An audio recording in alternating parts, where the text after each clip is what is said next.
This is Mike V. We are here at the Serenity Forge booth with Kevin Jang. Kevin James. Okay, so earlier, one of your people were talking to me that this was actually 4 games. Can you explain that to me?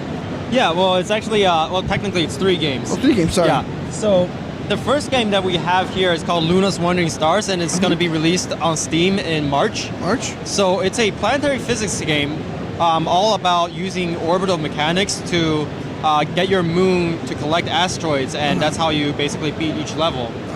But what's interesting is that it uses real Newtonian physics. So the goal of our game is actually to try to trick players into intuitively learning astrophysics without them even knowing about it. That's really cool. Yeah. But what's really interesting about the development history of this game is it was released on several other platforms, digital platforms, earlier last year. And when that happened, we got the attention of the local Space Foundation in Colorado because they realized that this game had a lot of potential educational value. So they were like, oh, do you guys want to go to the annual Space Symposium? And so we went there, and we were surrounded by a sea of PhD people, all like in their 50s. Yeah. But the reason we got invited to that event was because they invited us to present our game and to present kind of a talk about how valuable video games can be for education. And the host of that event was Bill Nye the Science Guy. Oh, nice. So essentially, after we all spent like our middle and high school years learning from Bill Nye, we got to teach something to him, which I was really, really happy about. Like, it was an amazing opportunity. I must have been one of those. And so basically, each of these games are going to be like type of a STEM, right? Excuse me? Like the type of STEM game, like science, technology, engineering. Right. This is a very STEM-oriented game. And it's gotten a lot of great reaction from families, especially. Oh, nice. Yeah.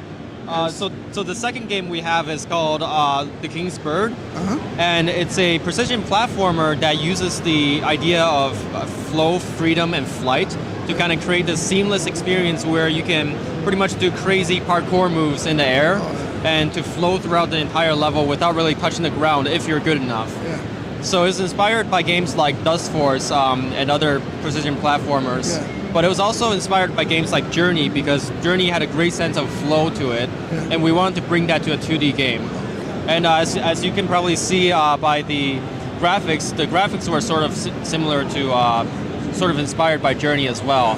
And we wanted the visuals to represent the sense of, shapes and movements of the entire world rather than, details like really high-res textures or stuff like that. The third game we're showing off is called Pixel Galaxy, and it's basically a shoot 'em up, but without the shooting. Well, what I mean by that is you play as a single white pixel, and you don't have any abilities to shoot at all.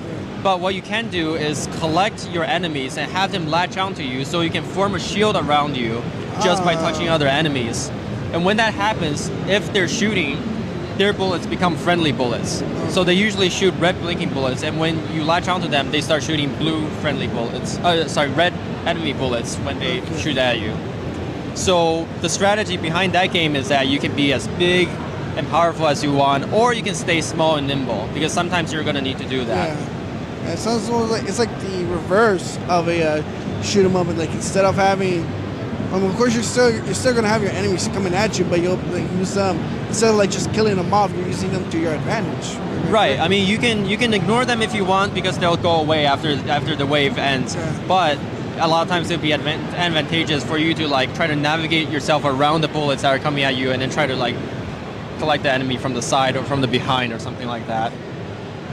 So all these games sound like they're like very intuitive, trying to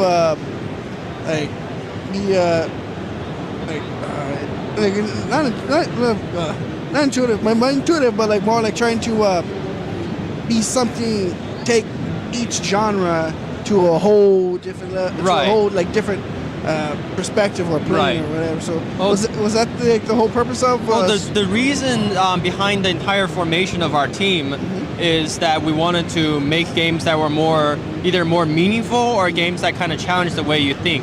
So for Pixel Galaxy, for example, you take something like Geometry Wars and you combine that with Katamari, and it creates a gameplay scenario where you have to really change the way you think about how you approach shoot 'em ups, because it's no longer about killing everyone. It's about essentially making friends with everyone instead. Yeah, and then for something like Luna's Wandering Stars or The King's Bird, we want to bring more meaning to the same genres that already exist. And for Luna's Wandering Stars, for example, we bring real Newtonian physics to it so that you can intuitively learn a little bit about astrophysics teaching by people the end. science without the whole science part. Right. There's no numbers required. You don't need to input any numbers. You don't need to do any calculations.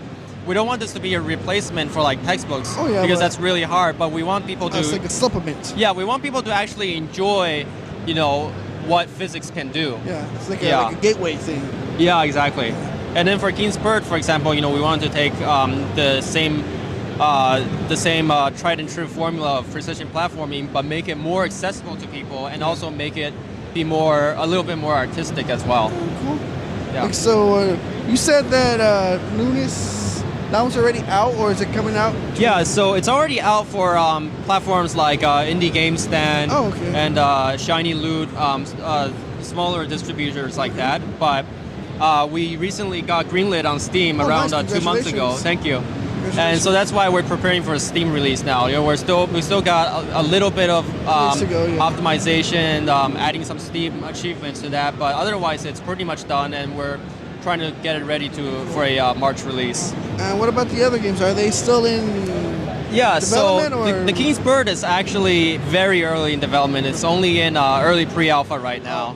Okay. So we basically rushed out a build for PAX just for people to see what it's like, to get some reactions, to see whether it's too challenging or too easy, or whether people can intuitively understand how the flight and the glide mechanics work. Cool. So for the King's Bird, at the earliest I would say it would be out late this year, but we haven't really looked into it yet. So for Pixel Galaxy, however, we're thinking about mid-June for this year. And we're trying to get it out for both Steam and all the major current gen consoles as well. Yeah. All right, so let's wrap. I'm sorry. It's been such a long day, long weekend so far. Yeah. So that wraps out. This is Serenity Forge. Come see that if you're still here at PAX by Sunday. Come see some of these games, and they're really interesting games. Especially like the whole teaching science without the science. Yeah. Because I always like science, and sometimes like you need a supplement for the books. So it's like, because nowadays a lot of the teaching is done by everybody's doing it on screen. So if you have something, it's like, okay, you know what, this is how it's done. You show the games, like, okay. Exactly. And a lot of people, like when I initially explained this game to them, they think like, oh, maybe they're not smart enough to do this. But again, that's where the whole like intuitively teaches you science part comes in, because a lot of times all they do is they're just playing this game, and they're learning how real physics works throughout doing that. Well, thank you for introducing us to these games. Yeah, thank you very much. Thank you very much. Thank you. Thank you.